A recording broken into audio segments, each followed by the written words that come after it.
Bonjour et bienvenue à toutes et tous pour cette 8e édition de Parole à venir, les webconférences de Parole d'élus qui donnent la parole aux acteurs du numérique et des territoires pour échanger et partager autour d'une thématique d'actualité en matière de transformation digitale. Et nous sommes aujourd'hui à Fontainebleau qui accueille le congrès de Ville-de-France pour 2 jours et dont nous avons le plaisir et l'honneur d'ouvrir le programme ce matin en tant qu'événement inaugural. Alors avant de céder la parole dans quelques instants à Jean-François Debat, le président délégué de Ville-de-France, quelques mots de notre thématique du jour, à savoir ville moyenne durables intelligentes, l'innovation numérique au service de la transition écologique. Vous l'aurez compris, nous allons aujourd'hui évoquer les potentialités des nouveaux usages numériques et de la data pour les politiques environnementales des collectivités.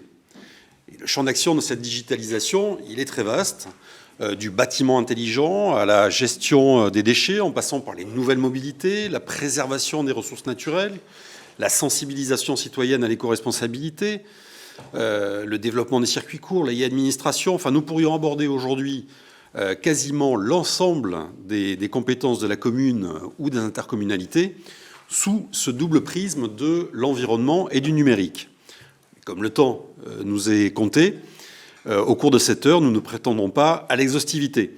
Nous ferons, avec les élus invités, des focus sur les initiatives qu'ils mènent pour réduire les impacts environnementaux sur leur territoire. Alors ces invités, qui sont-ils ? Je vous les présente. Nous démarrerons notre état des lieux du numérique et de l'environnement avec Jean-François Debat, président délégué de Ville-de-France. Avec Cyril Luneau, nous évoquerons les partenariats innovants développés en France par Orange avec les villes moyennes. Nous aurons ensuite les interventions territoire dans un deuxième plateau de Denis Thuriot, qui, outre son mandat à la tête de Nevers, est aussi le référent transition numérique de Ville-de-France. Puis de Jérôme Baloge, le maire de Niort, qui, pour Ville-de-France, est en charge de la transition écologique, avec qui nous parlerons de numérique responsable. Également sur ce plateau, nous échangerons ensuite avec Frédérique Macaré sur l'arrosage intelligent à Saint-Quentin, dont elle est la maire. Et enfin, nous achèverons ce tour d'horizon décarboné avec une intervention expertise, celle d'Emmanuel François, qui dirige le fonds de dotation MAGE pour parler de bâtiments intelligents. Beaucoup d'intelligence réunie donc sur ce plateau pour aborder la ville moyenne intelligente et durable.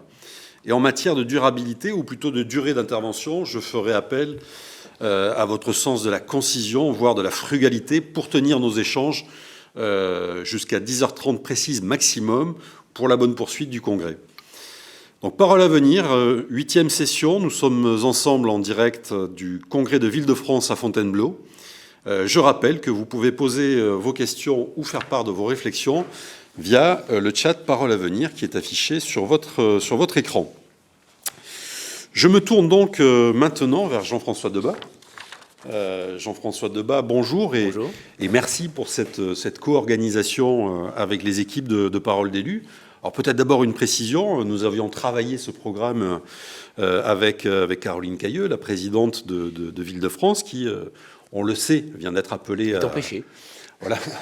des fonctions ministérielles, puisqu'elle est désormais en charge des collectivités locales au sein du gouvernement. Donc, outre les qualités personnelles de Caroline Cayeux, on peut dire que c'est assurément aussi une reconnaissance pour Ville-de-France. Et cette nomination nous vaut donc aussi le plaisir d'échanger avec vous, Jean-François Debat. Alors, venons-en, si vous le permettez, à notre sujet. En tant que président délégué de Ville-de-France, vous représentez donc les villes moyennes, dans lesquelles vit aujourd'hui près de la moitié de la population et qui, ces dernières années, attirent toujours plus d'habitants. Alors, la question environnementale, travailler à forger un territoire durable, elle se pose de manière spécifique pour ces villes moyennes, où les problématiques sont exactement les mêmes que pour une métropole, une petite commune rurale ou périurbaine. Bonjour à vous et merci de la co-organisation de cette table ronde. La transition écologique, vous l'avez rappelé, c'est sobriété et partage, sobriété des mots et partage du temps de parole. Donc je suis très heureux en présence de mes collègues qui interviendront ensuite pour évoquer les thèmes que vous avez indiqués, d'ouvrir avec vous cette table ronde. Et effectivement, permettez-moi de revenir d'un mot sur la nomination de Caroline Cayeux.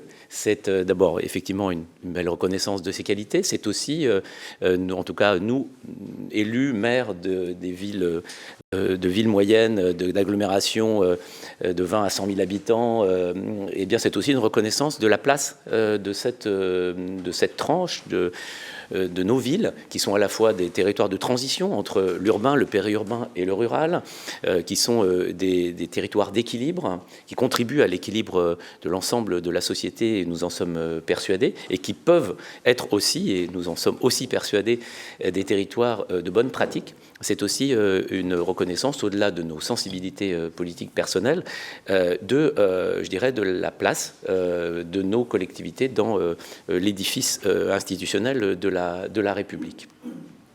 Alors, pour répondre à votre question, est-ce que les enjeux de la transition écologique et énergétique au sein de la transition écologique se posent dans des termes différents dans nos villes et agglomérations que dans le reste du pays? Non. Non, en revanche, on le sait bien, c'est l'enjeu de la politique du colibri. Chacun doit faire sa part, et notre conviction, c'est que nos villes, nos territoires ont certes à apprendre, à intégrer de la part des chercheurs, de la part des entreprises, de la part de ceux qui avancent et réfléchissent sur ces sujets, peut-être de trouver s'inspirer de solutions qui sont faites ailleurs, mais que nous avons aussi notre part de solutions propres, d'intelligence propre, d'adaptation aux réalités locales à une échelle qui le permet peut-être plus facilement que dans d'autres territoires, et que nos villes, mes collègues l'évoqueront tout à l'heure, sont des villes, des territoires, des agglomérations qui sont en avance sur un certain nombre de sujets et sur lesquels nous pouvons aussi peut-être inspirer d'autres collectivités ou d'autres acteurs. Jean-François Debatte, pour être durable, la ville moyenne doit être intelligente et avec une intelligence au-dessus de la moyenne. Selon vous, quels sont les projets qui doivent être prioritairement portés par vos villes dans cette double transition écologique et numérique? Chacune de nos villes, pour tout maire, chacune de nos villes est forcément la plus belle et elle recèle le plus de potentialités. Mais au-delà de ce clin d'œil, je crois que nous avons... on n'imagine pas, et je pense que nous le voyons sur le terrain, ce que veut dire la transition écologique d'un modèle productif, d'un modèle de développement, d'un mode de vie finalement, pour trouver un équilibre entre la nécessité de s'adapter, la nécessité de changer véritablement, et de le faire en obtenant l'engagement, l'adhésion de la population, des entreprises, des acteurs économiques et finalement de l'ensemble de la société. Et nous le voyons de manière extrêmement concrète. Oui, dans cette transition globale, d'économie, de meilleur partage, il y a effectivement une place pour le numérique. Le numérique, j'en suis persuadé, nous en sommes tous persuadés, recèle de très fortes potentialités, à la fois sur l'amélioration de la relation entre les élus, les collectivités, les administrations publiques et les habitants, mais aussi à condition d'être bien utilisé, je viendrai sur les conditions, sur de meilleures pratiques plus sobres et plus économes. Chacun d'entre nous a, je dirais, dans sa ville, ces exemples. Il y en a par exemple dans la gestion de l'eau, dans la gestion avancée du chauffage dans les bâtiments publics, pour éviter par exemple, mais ça se fait depuis longtemps, qu'on chauffe le week-end, et on n'est plus maintenant au moment où on arrive le lundi matin pour mettre le chauffage alors qu'il fait encore froid. Tous ces éléments-là, on le voit bien, ce sont des éléments qui sont déjà mis en place et qui devront se développer. Il y a également des sujets de covoiturage. Nous avons développé à Bourg-en-Bresse une application locale de covoiturage. On voit bien là comment l'application numérique peut permettre de générer des économies à la fois de pouvoir de dépenses, mais aussi de consommation énergétique. Si vous me le permettez, je dirais qu'en revanche, il faut se garder du mirage numérique, dans lequel toute solution numérique, par définition, aurait, parce qu'elle fait économiser ici, un impact globalement positif. Je ne suis pas devenu Georges Marchais, mais globalement, il faut quand même regarder ce sujet. Et je fais partie de ceux, et je sais que c'est une préoccupation de chacun, qui sont attachés finalement à ce qu'on définisse en amont du lancement d'outils numériques les conditions d'évaluation qui nous permettront de savoir si oui ou non derrière le coût énergétique engagé par le fonctionnement de l'outil numérique, le développement des outils qui sont nécessaires pour pouvoir le faire fonctionner, tous ces objets connectés, si au total, en termes de ressources et en termes de consommation énergétique, si le jeu en vaut la chandelle, c'est-à-dire si on a effectivement économisé plus d'énergie et plus de ressources avec l'utilisation de l'outil numérique que l'on en a consommé à le faire fonctionner. Parce qu'il faut distinguer deux choses, le confort, la rapidité, l'adaptabilité permanente, qui sont des plus pour les usagers que nous sommes tous, pour nos concitoyens, pour nous-mêmes, et puis le bilan écologique global.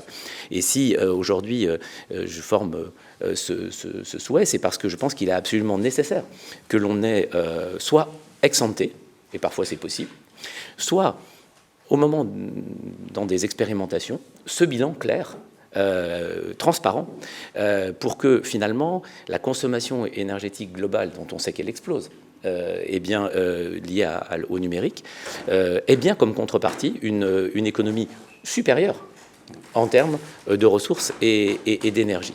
Et ceci, aujourd'hui, c'est le débat que nous devons avoir.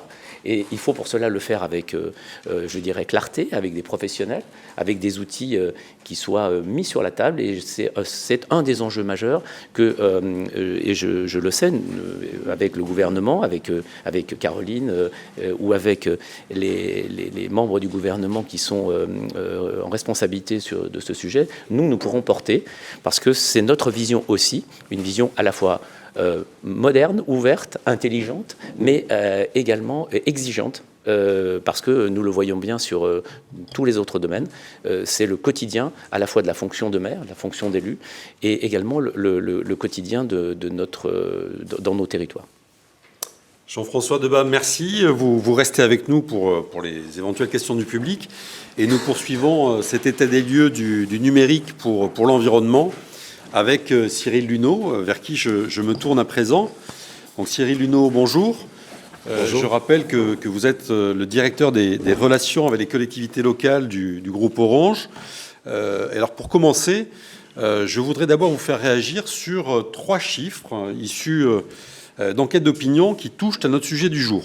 Le premier, c'est que 87% des Français se disent concernés par l'avenir de la planète et l'environnement est devenu leur préoccupation numéro 1. Et pour ces mêmes Français, ce sont les collectivités locales qui sont les plus à même d'agir pour l'environnement, puisqu'ils les placent au premier rang devant l'État, les entreprises ou les associations.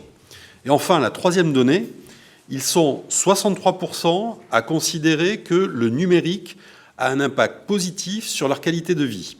Alors comment, chez Orange, faites-vous la synthèse entre ces 3 aspects, le besoin de répondre aux préoccupations environnementales, les fortes attentes vis-à-vis des collectivités et le numérique comme outil de transformation positive? Là, on est vraiment un peu au cœur de votre mission, Cyril Luneau. Bah oui, en effet, complètement au cœur de notre mission, complètement au cœur de ma mission en tant que directeur des relations avec les collectivités locales. Il faut voir que Orange, en tant qu'opérateur responsable et engagé, met au cœur de son dispositif, au cœur de sa stratégie, la question environnementale. Et ça, depuis une très longue date. D'abord, on a un objectif qui est très structurant. L'objectif structurant, c'est net zéro carbone à l'horizon 2040, soit 10 ans avant la date qui a été indiquée pour le secteur. Et donc, on sera en avance sur nos objectifs.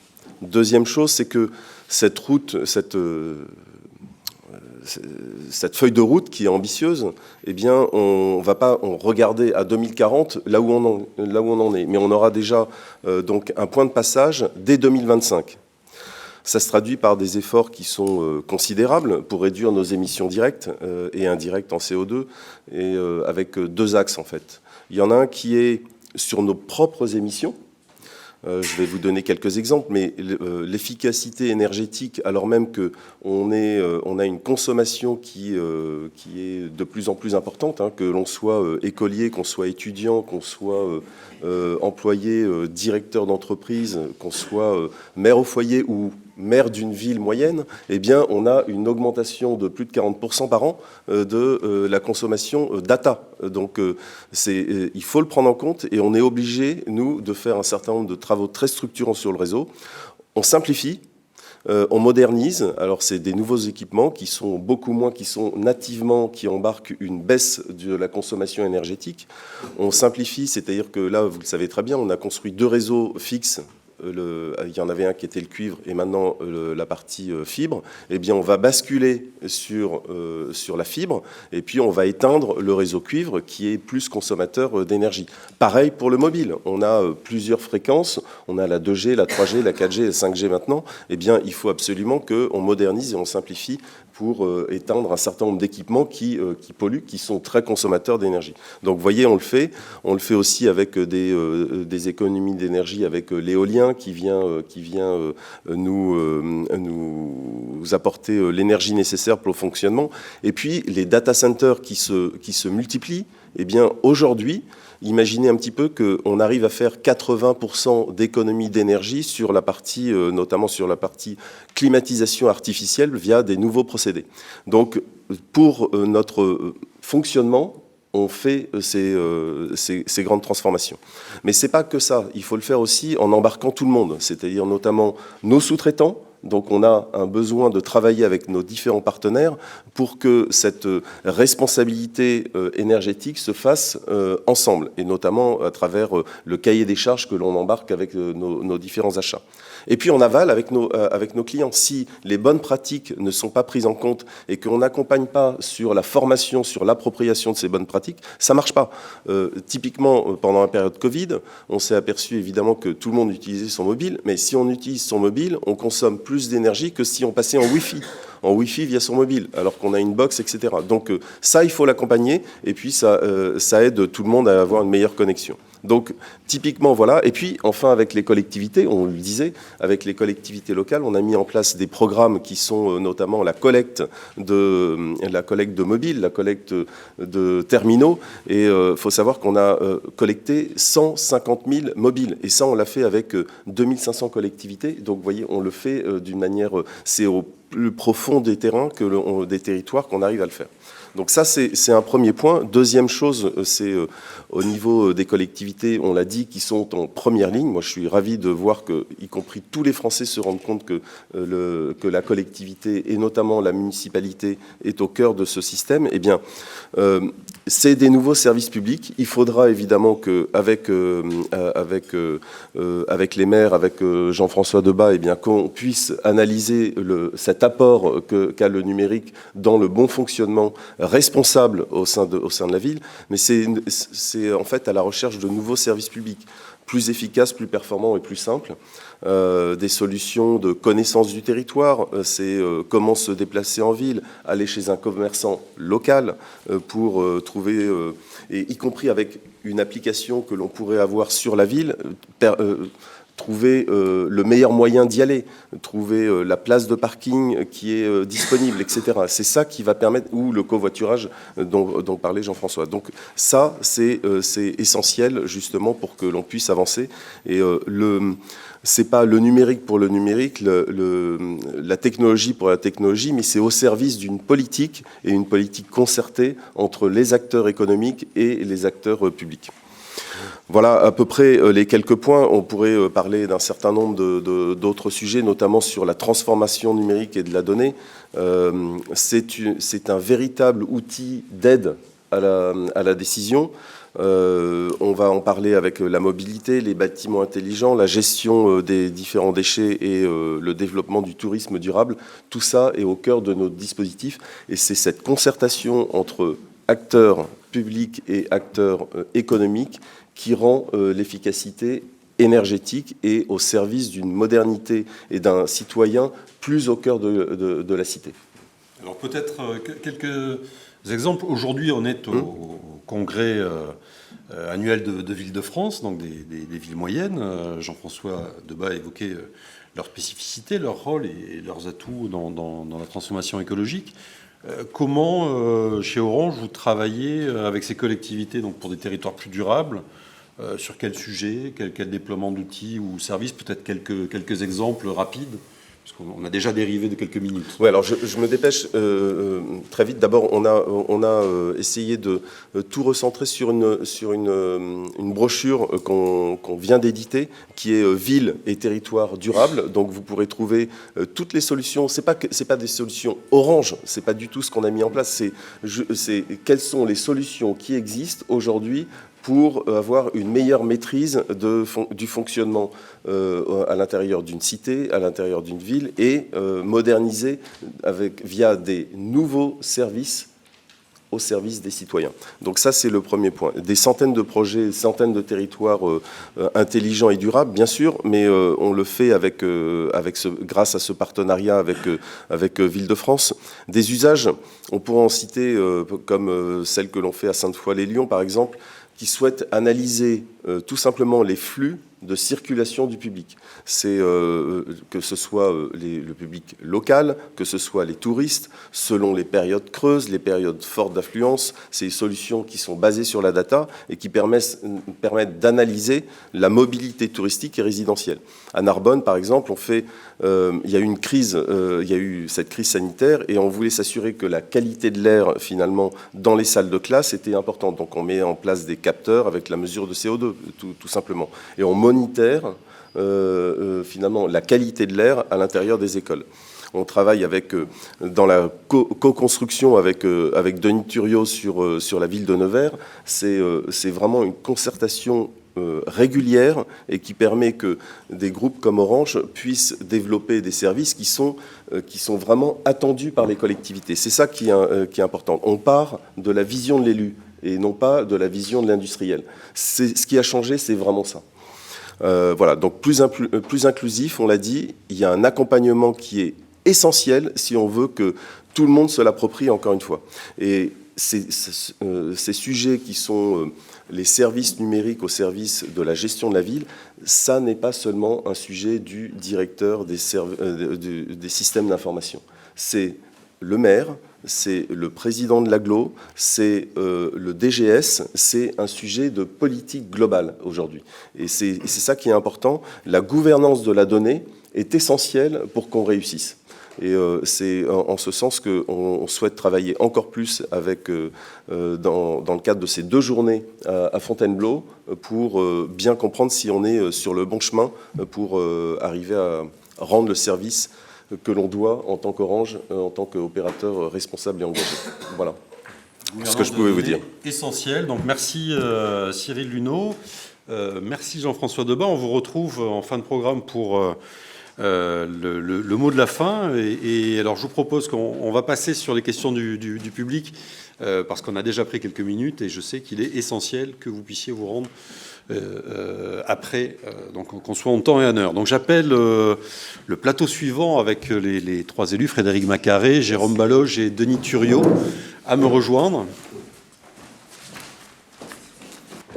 Alors Jérôme Baloge, vous êtes maire de Niort et président de la communauté d'agglomération du Niortais. Denis Thuriot, vous êtes à la tête de la ville de Nevers et de Nevers Agglomération. Et au sein de Ville-de-France, vous êtes chacun en charge, en tant que référent, d'une des 2 thématiques qui nous intéressent aujourd'hui, à savoir l'environnement pour vous, Jérôme Baloge, et le numérique vous concernant, Denis Thuriot. Il était donc intéressant de vous faire dialoguer aujourd'hui sur ces thématiques avec des regards croisés auxquels Frédéric Macaré pourra apporter son point de vue, peut-être sa synthèse pour pour Saint-Quentin. Avec une première question, donc peut-être un peu candide, à Jérôme Baloge. Pour réussir la transition écologique des villes moyennes, est-ce qu'aujourd'hui on pourrait envisager de se passer du numérique ? Je ne sais pas si elle est candide, mais en tout cas c'est une bonne question. Le numérique l'environnement peut se passer du numérique, il l'a longtemps fait. Le numérique pose des tonnes de problèmes. Émissions de CO2, consommation d'électricité, on en a parlé, déchets, souvent difficilement recyclables, donc, et en millions de tonnes. Donc la relation est pas si évidente. Et pourtant, le numérique est là, et pourtant, en effet, il peut aussi avoir un aspect positif sur l'organisation et sur la prise en compte de l'environnement. On aura quelques exemples tout à l'heure qui nous montreront comment cela peut être, mais il est clair que pour des sujets aussi élémentaires dans une collectivité que l'éclairage public, que différents types de consommation, que des compteurs d'eau connectés, que des collecteurs de déchets aussi, dont on peut mesurer le niveau de déchets et la nécessité ou pas d'aller faire un aller-retour en camion, le chercher pour le vider ou pas. Autant de sujets qui font que, évidemment, le numérique peut nous aider à être plus efficients dans notre transition environnementale et énergétique. Donc, concourir, puisqu'il est là, à une forme, à un effet positif et à une forme d'économie et finalement de sobriété, pour reprendre le terme de Jean-François Debat que nous partageons. Alors, même question en miroir, question tout aussi candide pour Denis Thuriot. Dans vos travaux sur la transition numérique des villes moyennes, est-ce qu'on pourrait faire l'impasse sur la thématique environnementale ?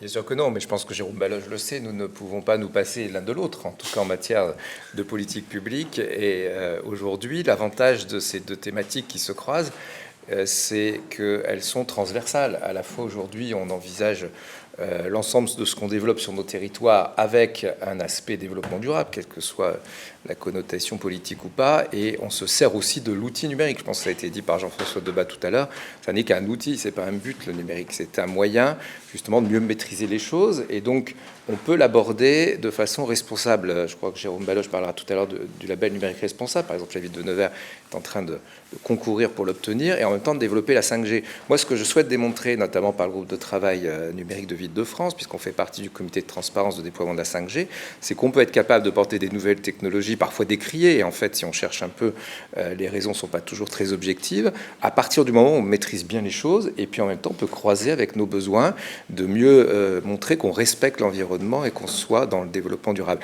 Donc en fait, c'est une façon de déploiement de ce qu'on appelle le territoire intelligent, et comme je dis toujours, ça nécessite de l'intelligence artificielle. Alors, l'humain doit rester au centre de tout, mais parfois, il vaut mieux un peu d'intelligence artificielle que d'être intelligent artificiellement. Donc, on peut finalement très largement cumuler les deux. Et puis, pour être peut-être un peu plus précis, je pense que dans nos politiques publiques, on peut aussi être beaucoup plus attentif à comment on utilise le numérique. Ça passe par exemple, l'acquisition de produits issus de l'éco-conception. Ça passe peut-être par mieux prolonger. Cyril Lenot l'a rappelé, notamment dans ce que porte Orange, notamment avec Nevers, mais avec d'autres aussi, le recyclage, par exemple, des téléphones portables issus des collectivités et du grand public aussi, d'ailleurs. Ça passe aussi par nos marchés publics et mettre un peu mieux de frugalité dans ce qu'on consomme et dépenser autrement.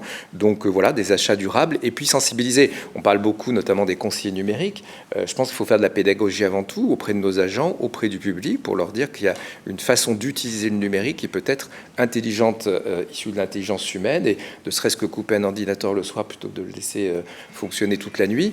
Jérôme Baloge l'a rappelé, c'est 10% de la consommation électrique. On sait qu'aujourd'hui, il va falloir qu'on soit très prudent sur cette consommation électrique, mais en même temps, le numérique permet de mieux la maîtriser. Et donc, par exemple, dans ce que chacun peut développer, avec plus ou moins grande échelle, le déploiement du territoire intelligent permet de piloter à distance aussi les usages d'éclairage. On se demande toujours s'il faut éclairer longtemps, toute la nuit, une partie de la nuit. Bon, ça, aujourd'hui, le numérique permet de le faire au mât d'éclairage près. Donc, c'est intéressant. C'est un pilotage très fin qu'on ne pourrait pas faire de façon humaine, sauf à remettre des allumeurs de réverbères, mais je ne crois pas que ça soit l'idée non plus. Donc, en fait, Moi, je dirais simplement pour conclure votre question, certains opposent le numérique et le développement durable. Aujourd'hui, pour moi, en tout cas en termes de déploiement des politiques publiques, il n'y a pas d'efficacité en développement durable sans utilisation du digital, parce que justement, il permet un pilotage très précis des choses, et à nous de le faire de façon intelligente, frugale. Je prends l'exemple, par exemple, je disais de l'électricité, mais c'est aussi de l'eau. Par exemple, Nevers a eu un prix avec le groupe Lacroix sur le développement de l'intelligence artificielle. On a divisé par 2 la surconsommation d'eau. Donc l'eau est un bien, vous le savez, de plus en plus précieux. Frédéric parlera de son arrosage intelligent. Vous voyez, on est tous à la recherche. Et en même temps, de comment on préserve nos ressources, qui, encore une fois, vont être un enjeu dans nos politiques publiques et sûrement aussi dans notre fiscalité derrière. Alors Frédéric Macaré, je rappelle donc vous êtes maire de Saint-Quentin dans l'Aisne, ces priorités, ces opportunités qu'offre le numérique pour la transition écologique et que viennent d'évoquer Jérôme Baloge et Denis Thuriot, vous les partagez ou vous dites chez moi c'est un peu différent?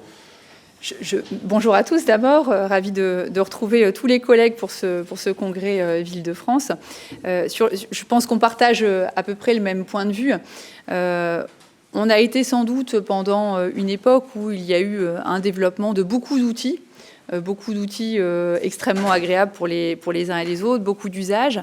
Une seconde partie qui a peut-être été un peu miroir aux alouettes, où on était tous très démarchés pour toute une série de solutions, et on ne parlait pas encore trop de transition écologique, mais d'outils techniques qui allaient nous résoudre toutes nos problématiques publiques. C'était la grande époque des smart cities avec des congrès un peu partout. Et puis, je crois qu'on est revenu à quelque chose de plus raisonnable dans la réflexion également. Mais c'était aussi le temps de l'appréhension de tout ce qui était nouveau. Ça n'a pas été facile pour les uns et les autres. Et se redire, comme mes collègues, qu'à chaque fois, il faut se poser la question du pourquoi. Est-ce qu'on a besoin de tel et tel système? Est-ce que ça va servir l'intérêt général ou en tout cas l'efficience publique, et à ce moment-là, de pouvoir déclencher, puisqu'on est tous évidemment très vigilants aussi à des questions qui vont être l'interopérabilité, les coûts de fonctionnement générés aussi, le renouvellement des matériels, qui sont des points très importants, puisque parfois on peut gagner un peu en efficience au démarrage, mais se rendre compte qu'un outil va avoir une durée de vie extrêmement limitée, 5 à 10 ans peut-être, qu'ensuite il faudra renouveler l'ensemble du parc. Et donc ça doit faire partie de notre réflexion. Donc je pense qu'on en est tous à peu près là. Je remercie mes collègues aussi qui animent ce groupe de travail sur la transition écologique, qui nous permet d'avoir peut-être une hauteur de vue supplémentaire, qu'on puisse partager un certain nombre d'objectifs et d'actions à mettre en place sur nos territoires avec des prérequis, comme ça a été indiqué, pour qu'au moment d'appuyer sur le bouton, eh bien, on puisse le faire à bon escient également. Après, effectivement, il y a plein de dispositifs, y compris dans nos villes de taille intermédiaire, qui peuvent nous aider à mieux gérer, à moins consommer également, parce qu'on aura peut-être un retour d'information plus important qu'on ne pouvait l'avoir dans le passé, et en cela, c'est utile. Alors, nous allons, merci Frédéric Macaré, mais vous conservez la parole, le micro, puisque nous allons maintenant passer aux initiatives concrètes, et on commence par vous, pour aborder la solution d'arrosage intelligent des terrains de sport que vous déployez dans votre ville de Saint-Quentin. Alors le projet, c'est de connecter les pelouses des stades avec des capteurs, des robots de tonte et un apport en eau qui est entièrement piloté à distance. Donc vous pouvez nous en dire plus sur Exactement. Donc on avait des objectifs d'amélioration en fait à la fois de la qualité de nos pelouses, très important notamment pour les footballeurs. Mes collègues doivent savoir aussi assez fréquemment, on peut être interpellé par les présidents de clubs si on n'est pas tout à fait au point. Et puis de bonne gestion de l'eau également, ça a été rappelé. L'eau, c'est une ressource rare, donc il faut être vigilant particulièrement en ville quand on produit de l'eau qui a un coût aussi pour pouvoir bien l'utiliser. Et là, clairement, je pense qu'on avait vraiment de l'amélioration à avoir à la fois en termes de qualité et en termes de quantité d'eau utilisée.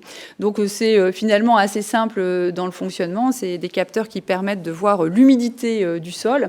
On va croiser cela avec d'autres données.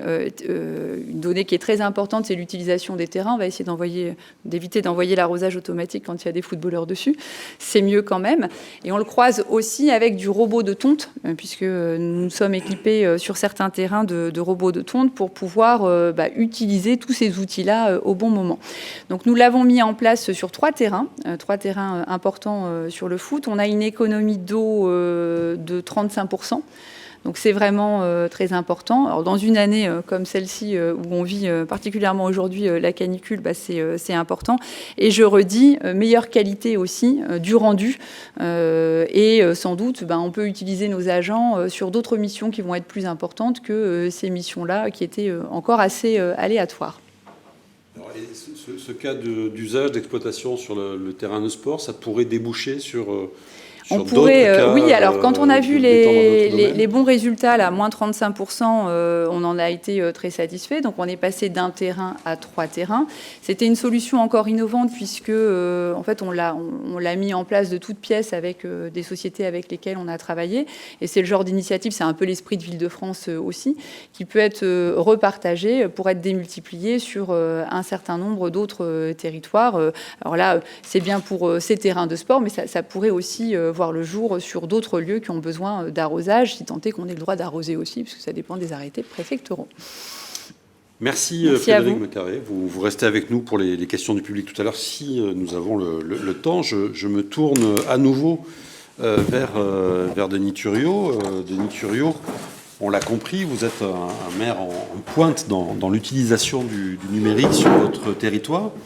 Et vous faites partie de ces élus qui ont choisi de doter ce territoire d'une application mobile de services urbains. Et en France, ma ville dans ma poche, qui a été développée par les équipes d'Orange, est désormais utilisée par, je crois, plus de 6,5 millions de personnes qui sont directement connectées aux informations de leur commune, de leur agglomération, de leur département. Alors sur Nevers Agglo dans ma poche, à quoi peut-on accéder sur son smartphone, quelles infos, quels services pour les Neversois? Alors, je voulais préciser que les 6,5 millions d'utilisateurs, c'est pas à Nevers, sinon je ne serais pas là. Peut-être un jour, on verra. Non, plus sérieusement, voilà, c'était une première en Bourgogne-Franche-Comté. C'était le premier marché innovation en France entre une agglomération et Orange. D'ailleurs, on a lancé l'application, elle existait déjà avant, mais c'est vrai qu'elle a été particulièrement évoluée. On l'a lancée à Vivatech. Donc, ça permet très franchement et très concrètement d'avoir un lien accentué avec nos concitoyens. Et puis, l'exigence, je le dis entre guillemets à Cyril Luneau, qu'on avait portée, mais elle a été acceptée par Orange, c'est de pouvoir incrémenter aussi toute solution numérique qu'on pourrait trouver, y compris d'une petite start-up, et de la rendre compatible, parce que l'objectif, c'est d'avoir une porte d'entrée. Vous savez, on a tous plein d'icônes sur nos téléphones dont on ne se sert pas, et si on les multiplie, on décourage l'utilisateur. Donc ça fait partie aussi de la frugalité des usages, d'éviter de démultiplier des tas d'icônes qu'on ouvre et qu'on ne referme pas, et donc qui crée une surconsommation. Donc au-delà de ça, c'est aussi apporter surtout des services et des informations à nos concitoyens. C'est aussi quelque part maîtriser la donnée. On en a peu parlé, mais la donnée est un enjeu essentiel pour nos collectivités. Moi, je prône de garder la souveraineté de nos données. D'abord, c'est un enjeu économique, puis c'est un enjeu aussi de respect, parce que je suis avocat de formation, je suis aussi intéressé au respect des libertés individuelles, et la donnée ne doit pas être maniée n'importe comment sur n'importe qui. D'ailleurs, c'est ce qui effraie parfois certaines personnes. D'ailleurs, on ne l'a peut-être pas encore dit, mais avec Jérôme Baloche, nous avons déjà mené une réunion mutuelle, et on en fera d'autres, entre le numérique et le développement durable. C'est pour vous dire comment ces deux thématiques sont amies. Et puis voilà, sur ce qu'on propose, il y a un open agenda qui permet à chaque concitoyen d'accéder au point d'actualité. Il y a le bus info pour connaître les heures de bus. Il y a les cantines. Il y a vraiment, je ne crois pas qu'il y ait la pointure du maire, mais ça intéresse peut-être pas grand monde. Mais par contre, il y a vraiment beaucoup de choses. La météo, ça va être des choses simples. Et donc, en un clic, en 2 clics, aller pour aller chercher sa brique. On a adapté aussi pendant la Covid avec des briques de ce qui était proposé, ce qui est resté ouvert au public, du drive fermier où les commandes pouvaient être passées. Puis chacun enlève la brique dont il ne se sert plus. C'est ça aussi une forme d'intelligence de manier des solutions numériques. Et puis on a aussi tout un agenda culturel qui permet de croiser ce que chaque équipement fait plutôt que d'avoir le site site, de chaque équipement sur lequel il faut aller. Donc voilà, il y a beaucoup de choses, j'en oublie encore certainement. Il y a les travaux en cours qui intéressent beaucoup nos concitoyens. Et encore une fois, c'est adaptable, ça peut monter en puissance et c'est ça qui est intéressant. Et puis on accélère aussi une relation directe élu-concitoyen avec aussi un logiciel qu'on a en vue qui va permettre de piloter, c'est-à-dire que vous rentrerez par exemple un événement que vous voulez créer et ça alertera automatiquement tous les services concernés du domaine public pour prendre de bonnes arrêtés qu'on oublie parfois, etc. Donc c'est aussi une façon de travailler autrement et l'avantage aussi de la 5G qui se déploie sur notre territoire à terme, ça sera d'accélérer toutes ces données raisonnablement, parce que je rappelle qu'une antenne 5G consomme moins qu'une antenne 4G. Par contre, comme elle va permettre beaucoup plus d'usages, évidemment, si on n'est pas frugaux dans l'utilisation de ces usages, on va vite démultiplier la consommation. Si on le fait de façon intelligente, on ne l'augmentera pas forcément beaucoup, en tout cas dans les 25% de zones peu denses auxquelles appartiennent les villes médianes. Alors, puisqu'on parle aujourd'hui de numérique et d'environnement, et justement dans 9 heures dans ma poche, vous venez de lancer un nouveau service, et pas des moindres, c'est un sujet majeur, puisqu'il touche à la gestion des déchets. Alors cette nouvelle brique dans l'application, qu'est-ce qu'elle apporte aux habitants et vous, et qu'en attend votre collectivité ? Bon, j'apprendrai à personne que le traitement des déchets, la gestion des déchets sont un enjeu considérable pour nos collectivités, notamment nos intercommunalités. On a lancé effectivement cette solution numérique qui s'incrémente justement dans 9 heures dans ma poche lors de notre fête de l'innovation des technologies qui a lieu dans toute la ville, y compris avec des courses de drones, avec des compétitions de drones, même de pouvoir voyager en drone en direct au-dessus de la ville tout en étant installé dans des fauteuils. Donc voilà, il y a de quoi innover, mais après, il faut en tirer un bénéfice intelligent au quotidien de nos concitoyens. Je l'ai dit tout à l'heure. Donc ça permet de mieux maîtriser, de mieux connaître ces déchets. Aujourd'hui, on fait tous des efforts, on apprend à nos concitoyens à bien trier, mais il y a encore des erreurs et plus on triera, moins ça coûtera, mieux on triera, moins ça coûtera. Et donc ça permet, par un petit scan, de savoir où orienter le déchet que l'on a à jeter. Bon, après, on prend ses habitudes. Et puis, ça permet aussi, vous savez qu'il va y avoir une grande réforme. D'ailleurs, au 1er janvier, on va augmenter le tri des déchets de façon intelligente pour en récupérer encore davantage. Et puis, ça permet également de faciliter les commandes, que ce soit les sacs jaunes pour les villes qui en sont équipées, les bacs, etc., les composteurs qu'on vend à des prix très bas. Donc, une façon de gérer aussi les encombrants, qui sont un vrai sujet, et certains utilisent la ville comme une décharge du temps du Moyen-Âge. Donc voilà, plus on facilite, plus je me dis naïvement que chacun saura trouver la bonne solution pour ne plus se mettre à défaut. Et puis ça permet d'informer, de sensibiliser sur la valorisation des déchets. Et aujourd'hui, quelque part, est-ce que tout déchet ne peut pas être recyclable ? Je pense que, en tout cas, peut-être pas à 100%, mais pas loin si on fait encore ces efforts-là. Donc c'est vraiment une appli qui est didactique, qui est facile d'accès et qui ne laisse plus d'excuses aux concitoyens qui ne veulent pas respecter le tri. Aucune excuse donc merci. Parce que je rappelle que l'application est gratuite, et qu'il est 5 secondes, et donc j'invite d'ailleurs tous ici à la télécharger, puisqu'il y a une application résident et une autre visiteur. J'espère que vous viendrez bientôt visiter Nevers. Eh bien, nous visiterons Nevers en nous dotant de l'application Nevers Agglo dans ma poche. Merci Denis Thuriot, vous aussi vous restez avec nous et nous poursuivons avec Jérôme Baloge. Alors, vous, Jérôme Baloge, à Niort, vous avez signé en 2020 une charte du numérique responsable. Et donc, vous allez nous expliquer ce dont il s'agit. Mais d'abord, une question. Par cette démarche, qui souhaite-t-on responsabiliser ? Uniquement la collectivité et ses agents, ou est-ce qu'on va plus loin vers les habitants, les entreprises ? Et surtout, donc, cette charte du numérique responsable, concrètement, ça se traduit comment et par quoi ? Tout d'abord, en matière de responsabilité, c'est toujours bien de commencer par soi-même, avant d'imposer aux autres ou de susciter leur intérêt. Donc il est évident que la charte du numérique responsable, c'est un engagement que nous prenons en tant que collectivité, par rapport à un certain nombre d'enjeux que l'on peut tous avoir dans notre commun, à savoir l'usage de l'informatique, la sobriété de gestion. Et c'est allé assez loin, parce que j'en parlerai peut-être tout à l'heure, si vous le souhaitez, mais nous allons même aujourd'hui dans des achats responsables en matière informatique. Donc c'est un enjeu, évidemment, que nous que nous développons à notre échelle, mais que nous développons aussi pour nos usagers, d'abord, parce qu'il s'agit aussi d'avoir des sites plus inclusifs, plus accessibles, plus économes, évidemment, en énergie. Et évidemment, il y a tout un enjeu de sensibilisation qui se développe et qui invite l'usager à faire preuve, lui aussi, de responsabilité.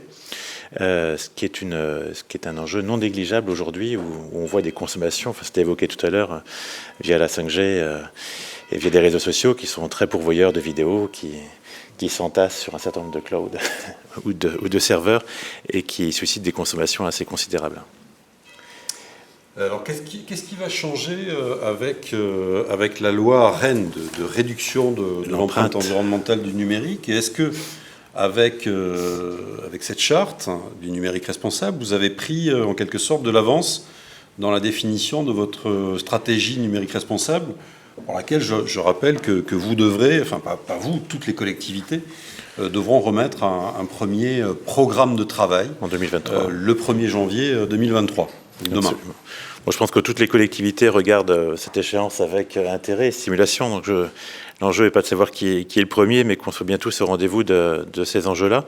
Pour ce qui nous concerne, avec notre direction des systèmes informatiques, qui est mutualisée, ville de Niort et agglomération, on travaille actuellement sur un plan d'achat et d'usage éco-responsable du matériel, avec pour but d'allonger la durée de vie des équipements, de reconditionner aussi au maximum à travers une seconde vie les équipements existants, d'avoir aussi des évolutions d'usage quant à la durée de vie de ce matériel, parce qu'on peut être aussi dans l'usage parfois plus sobre ou plus adapté.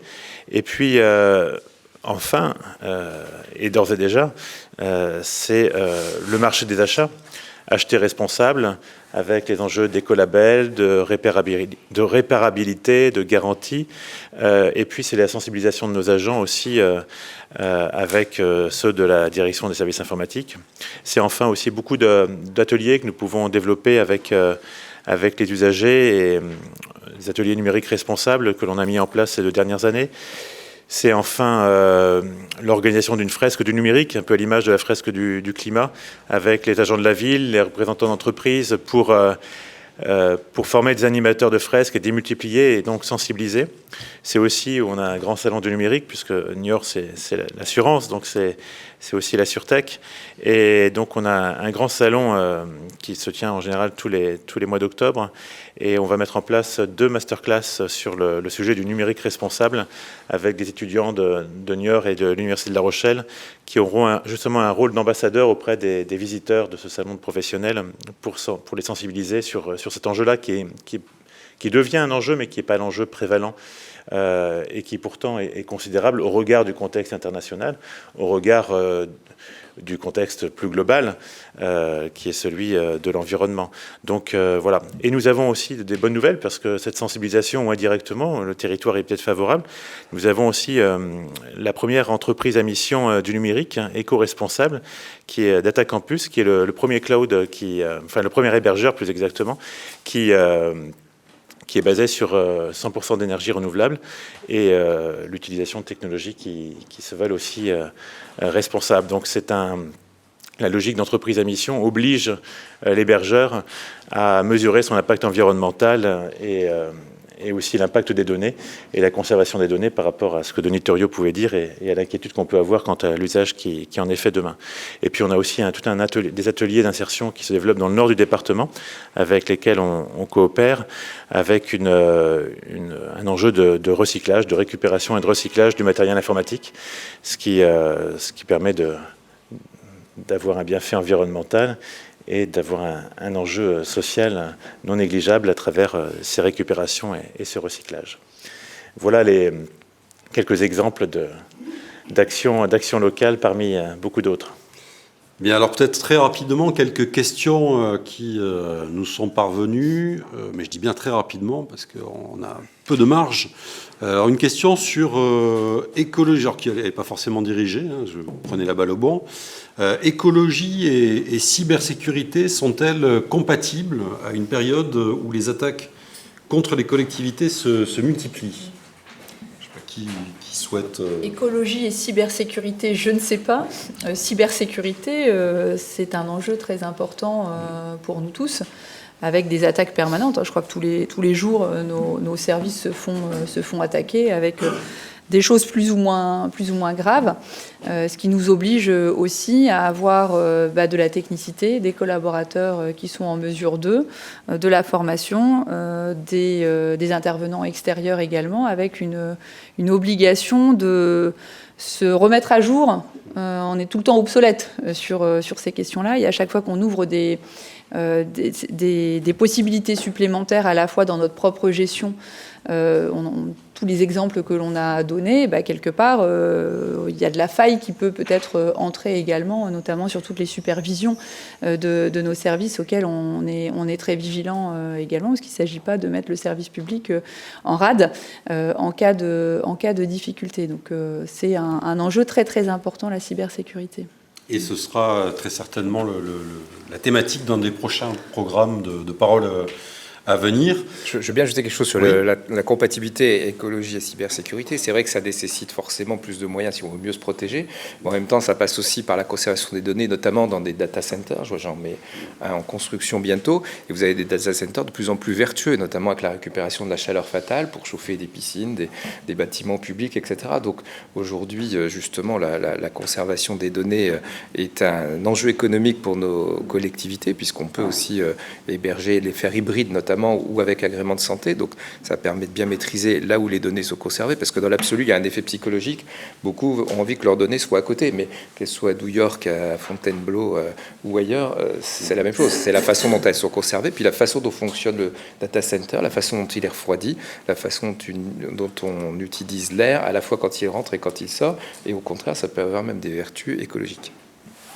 Alors, une autre question très rapidement. Ces dernières années, les expérimentations de territoires intelligents se sont multipliées dans de nombreuses villes de France. Comment peut-on passer de l'expérimentation isolée à la généralisation ?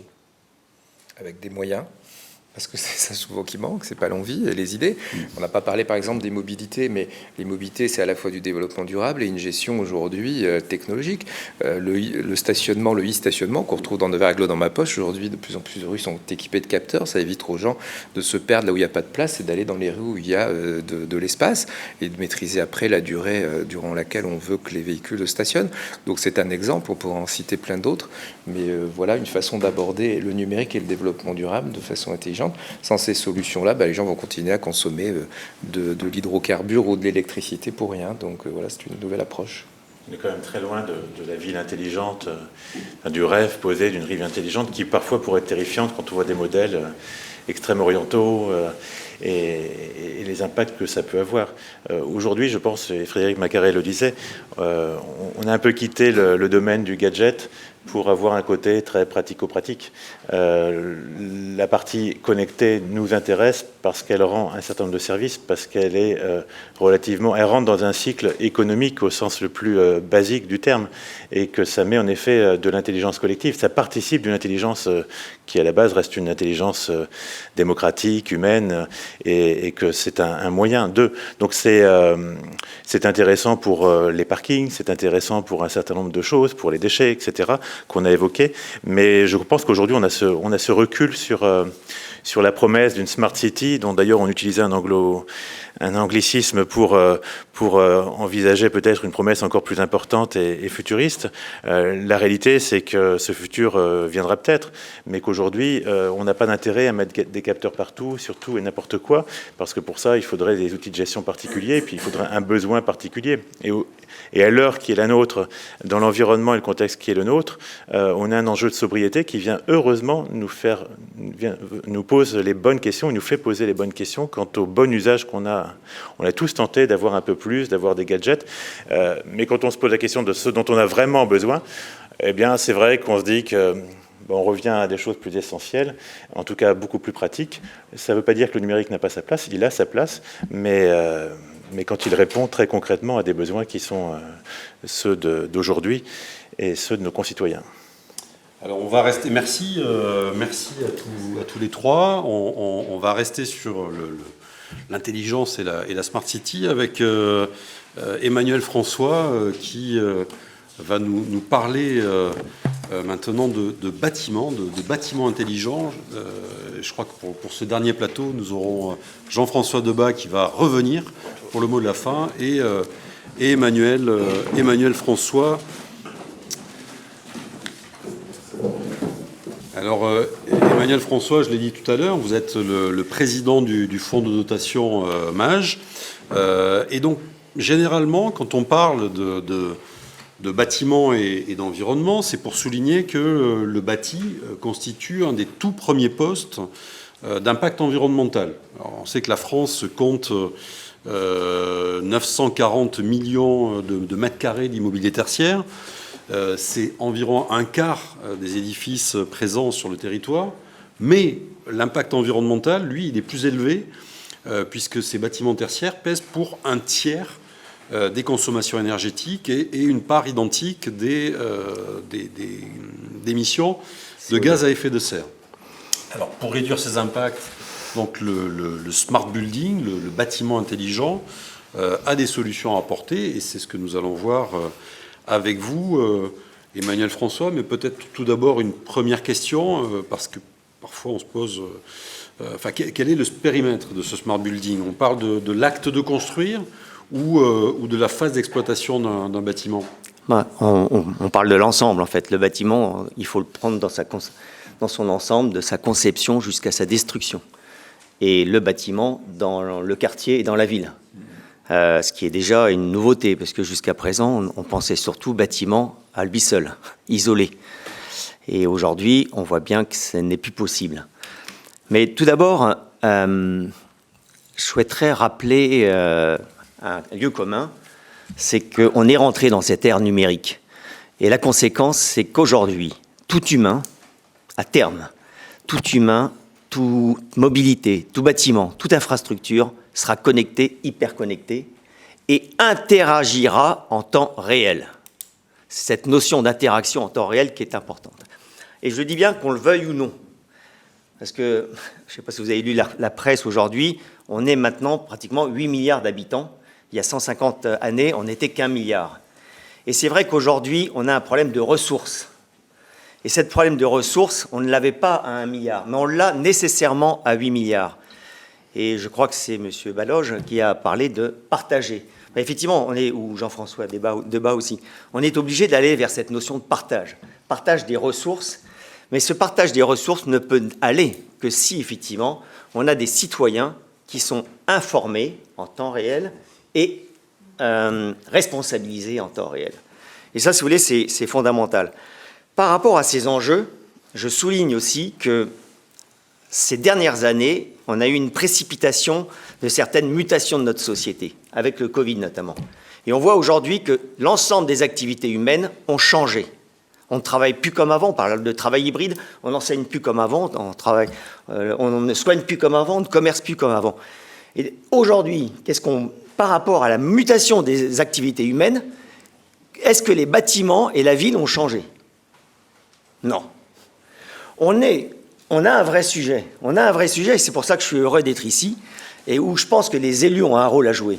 C'est que les bâtiments, la ville, n'ont pas changé, alors que les activités humaines ont changé. Et maintenant, l'enjeu, c'est d'adapter ces bâtiments, ces villes, aux nouvelles activités. Et avec deux objectifs, plus de sobriété et plus d'inclusivité sociale, d'inclusion sociale. Et si vous voulez, ça c'est un des fondamentaux que je pense qu'on doit avoir en ligne de mire. Alors après, le smart. Juste un petit rappel, vous avez tous eu des téléphones portables. Et d'un seul coup, ça s'est appelé un smartphone. Pourquoi? Parce que, subrepticement, il y a un operating system qui s'est glissé dans votre téléphone portable et qui en a augmenté les capacités avec plein d'applications. Pour téléphoner, bien sûr, mais aussi envoyer des mails, pour même vous suivre, pour vous géolocaliser, etc. Eh bien, dans cette mutation, est-ce que le bâtiment est devenu smart aujourd'hui? Non. C'est le parent pauvre de cette numérisation de notre société, de cette révolution numérique que je nomme civilisationnelle. Et donc, il y a un vrai enjeu. Et l'enjeu, notamment, et c'est intéressant, c'est à la fois technique mais pratique, c'est de mettre cet operating system, de positionner cet operating system dans tous les bâtiments. Déployer cette infrastructure numérique et déployer cet operating system dans tout bâtiment afin d'être en réseau et afin de faire en sorte que ce bâtiment s'adapte en temps réel aux usages et s'adapte en temps réel à son environnement. Et je vais prendre un exemple. L'énergie. Vous savez tous aujourd'hui qu'on est devant une impasse énergétique qui est certainement la plus grande qu'on n'a jamais connue depuis 50 ou 70 ans. On n'arrivera pas à gérer ce problème énergétique si on a une approche très verticale, comme on l'a aujourd'hui, où on va juste gérer des données suivant une application avec des données qui sont non locales, mais dans le cloud d'un tiers ou deux tiers. Ce n'est pas possible. Parce que déjà, il faut gérer les différences entre les locataires, les propriétaires, la collectivité. Donc ces données sont gérées un peu partout. D'où la nécessité d'avoir ces données centralisées dans cet OS, centralisées localement. C'est fondamental. Et là, c'est ça que je veux dire. On est à l'origine, on est à l'aube de cette mutation numérique. On a parlé de smart building, on a parlé de smart city, mais c'était juste, excusez-moi, du gadget. C'était la technologie pour la technologie. Or, maintenant, il faut qu'on rentre dans le dur, avec des vrais sujets. Alors, cette approche de bâtiment intelligent, de smart building, en quoi elle concerne les élus en général et en particulier ceux des villes moyennes qui sont réunis pendant 2 jours à Fontainebleau, ici même? Alors, oui, ben justement, c'est pour ça que je me suis permis de parler d'OS et de gestion de la donnée. Parce qu'en fait, c'est là où le rôle de l'élu est fondamental. C'est de passer de cette gestion que j'appelle, moi, jacobine de la donnée, très pyramidale, sur des silos, l'énergie, l'eau, la sécurité, que sais-je, l'assistance aux personnes dépendantes, etc., à une gestion beaucoup plus locale, girondine. Il faut donc que ces données soient gérées au niveau local. Et de là, j'appelle les élus, aujourd'hui, demain, à réfléchir sur une gouvernance de la donnée locale, impliquant les citoyens. Et je parle d'assemblée citoyenne numérique. Et je fais un parallèle, excusez-moi le terme, parce qu'assemblée citoyenne, ou citoyenne, ça veut dire quoi? Ça se dit comment en grec? Ecclésia. Eh bien, je parle d'ecclésia numérique ou église numérique. Aujourd'hui, on parle de data center, de méga data center. Il y a des élus qui sont en train de se rassembler pour dire mais c'est quoi, à quoi servent ces gros data centers? Est-ce qu'ils servent les intérêts de nos populations? Est-ce qu'ils créent de l'emploi? Ils sont plus là pour consommer de l'énergie. Eh bien, je pense qu'il faut qu'on aille vers des mini data centers vers lesquels convergent toutes les données des citoyens, des bâtiments, les données privées et publiques, plutôt qu'effectivement d'aller vers ces gros data centers. Et tout à l'heure, il y avait la question écologie, cybersécurité, mais bien entendu, la réponse est là. Si on a des mini data centers, ça consomme moins d'énergie et forcément, c'est plus sûr. Il faut s'inspirer de ce qui s'est fait dans l'informatique. Il y a 35 ans, on avait des mainframes. Et maintenant, on est dans une informatique en réseau. Eh bien, il faut qu'on fasse pareil sur la partie gestion des données et informatique, entre guillemets, de la ville et des territoires. Merci. Peut-être, je regarde si on a des questions, à moins qu'il y ait des questions dans la salle, notamment sur le bâtiment intelligent et sur ce que vient d'exposer. Peut-être, parce que c'est vrai que vous m'avez demandé des exemples, parce que c'est vrai que là, c'est peut-être trop perché, entre guillemets. Il faut aussi avoir une approche macro. Enfin, macro et micro. Mais micro, il y a eu ces approches micro. Mais je donne un exemple. Rapidement. Très rapidement. Il va y avoir le mot de la fin de Jean-François Debat. Je donne un exemple. Le siège de Vinci dans les Hauts-de-France. qui vient d'être labellisé 3 étoiles avec le label R2S de la SBA, dont j'étais le président jusqu'à la semaine dernière. Simplement, le fait d'avoir cette gouvernance de la donnée au niveau d'un OS a permis, en informant mieux les usagers, 30% d'économie d'énergie, 50% d'optimisation des espaces, donc moins d'espace, et 70% de réduction des places de parking. Sans mise de capteurs, sans rien, sans application. C'est simplement de l'information.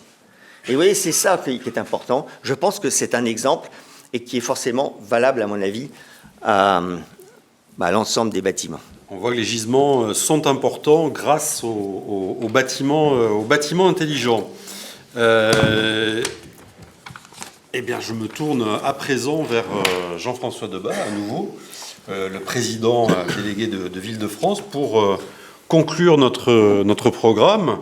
Alors, Jean-François Debat, on vient de le voir, les projets et les initiatives menées par les villes moyennes pour des territoires durables et intelligents, et durables parce qu'intelligents, se concrétisent jour après jour, donc que ce soit à Bourg-en-Bresse, Fontainebleau, Nevers, Niort... Vous êtes mal barré, là. Il ne faut pas en oublier. Et ailleurs, bien sûr. Et ailleurs. Donc votre congrès, qui va se poursuivre dans quelques minutes, a pour thème 5 ans pour réussir. Donc une question très simple pour votre mot de la fin. Comment, dans les 5 ans qui viennent, on peut encore accélérer dans le numérique au service de l'environnement? Alors, simplement un rappel sur les sujets énergétiques. La transition énergétique, c'est premier tiers économiser l'énergie, deuxième tiers économiser l'énergie et troisième tiers faire des énergies renouvelables. Ça veut dire que partout, que ce soit pour les bâtiments tertiaires, les bâtiments d'habitation, les bâtiments publics, l'enjeu principal, c'est l'amélioration de l'efficacité énergétique. Deuxième observation, nous le savons tous, on renouvelle aujourd'hui le bâtiment neuf, quel qu'il soit, c'est 1% par an du parc. Tout le reste, les 99 autres %, c'est du parc existant. Et donc l'enjeu qui est devant nous, c'est bien celui de réutiliser, vous venez de le dire, autrement, pour l'essentiel, des logements, des bâtiments publics, des gymnases, des bâtiments tertiaires, dans une logique de mutualisation et dans une logique d'amélioration globale de leur utilité et également de leur consommation. Ce sujet fait partie de ceux qui devront être traités. Nous l'avons tous dit à différents égards. Il faut passer du progrès technologique qui nous faisait être un peu émerveillés devant des outils qui nous permettaient d'être connectés à l'autre bout du monde et puis d'avoir des tas d'informations en permanence dont on n'a pas vraiment le besoin, mais qui arrivent, vers une utilisation de la performance technologique dans la mesure où on en a besoin. Denis Thuriot a dit quelque chose de très important. Avec la 5G, chaque gigaoctet consommera moins d'énergie qu'avec la 4G, sauf si on démultiplie le nombre de gigaoctets, auquel cas on aura davantage de consommation. Donc l'enjeu, c'est de trier, c'est de choisir, c'est d'expérimenter, et avant de généraliser, de faire le bilan. Sur tous ces sujets, nous sommes à disposition du gouvernement. Nous dirons demain que nous souhaitons un pacte global en ce début de mandature entre l'État et nos collectivités, sur les aspects de visibilité financière, sur les aspects de politique d'amélioration de l'habitat et des politiques énergétiques, sur les enjeux économiques et à l'intérieur de l'ensemble de ces enjeux, sur chacun d'entre eux, sur les bons outils numériques à mettre en œuvre pour faire avancer finalement que cette mandature, cette législature qui s'ouvre, permette réellement de se projeter et de prendre dès maintenant, je dirais, les décisions, parce que nous n'avons plus 10 ans à attendre, pour que le numérique soit un des outils de la transition écologique globale de la société, ce qui implique de mettre ces sujets sur la table. Oui, à l'intérieur du pacte de mandature que nous appelons de nos voeux avec le gouvernement, qui sera réitéré demain, puisque plusieurs ministres vont venir entre ce soir et demain ici à Fontainebleau, eh bien, je dirais, le développement développement, les bons usages, mais les outils, parce que cela a été dit par Denis, par Frédéric, par Jérôme tout à l'heure, ce sont aussi des investissements. L'argent public que nous avons aujourd'hui est rare. Il faut que celui qui est investi dans les outils numériques, qui sont une partie de notre avenir, soit le plus utile, le mieux utilisé possible pour concourir à cette amélioration globale, sans laisser de côté une part de la population pour qui ces outils sont toujours une barrière. Et je veux le dire par là, nous voyons bien je dirais, cette fracture numérique. Elle existe pour des raisons culturelles, elle existe pour des raisons économiques, elle existe pour des raisons de pratique. Nous devrons aussi, c'est l'enjeu aussi de notre responsabilité d'élus, de ces villes et agglomérations médianes, à la fois prendre en compte ceux pour qui, je dirais, l'âge rend la pratique numérique compliqué. Vous avez vu les recommandations de la Défenseure des droits sur le fait de ne pas dématérialiser l'ensemble des procédures administratives et des relations de proximité. Ceux pour lesquels c'est l'accès aux outils qui est un sujet. Ceux pour lesquels la couverture numérique dans les territoires ruraux ou périurbains n'est pas suffisante, pour ne pas accélérer, accentuer la cassure et que, je dirais, à la transition écologique dont la transition numérique, on ajoute l'enjeu de cohésion sociale, et vous avez parlé d'inclusion, de cohésion sociale, c'est-à-dire de maintien de chacun de nos concitoyens dans la même dynamique. Sinon, eh bien, tout simplement, les transitions ne se feront pas, et ce serait la pire chose qui pourrait arriver. C'est aussi l'enjeu passionnant que nous avons devant nous dans les 5 ans qui viennent, et qui est au cœur des enjeux de ce congrès. Merci Jean-François Debat et merci Emmanuel François. Merci à tous nos intervenants et intervenantes ainsi qu'aux nombreux participants qui nous ont suivis aujourd'hui.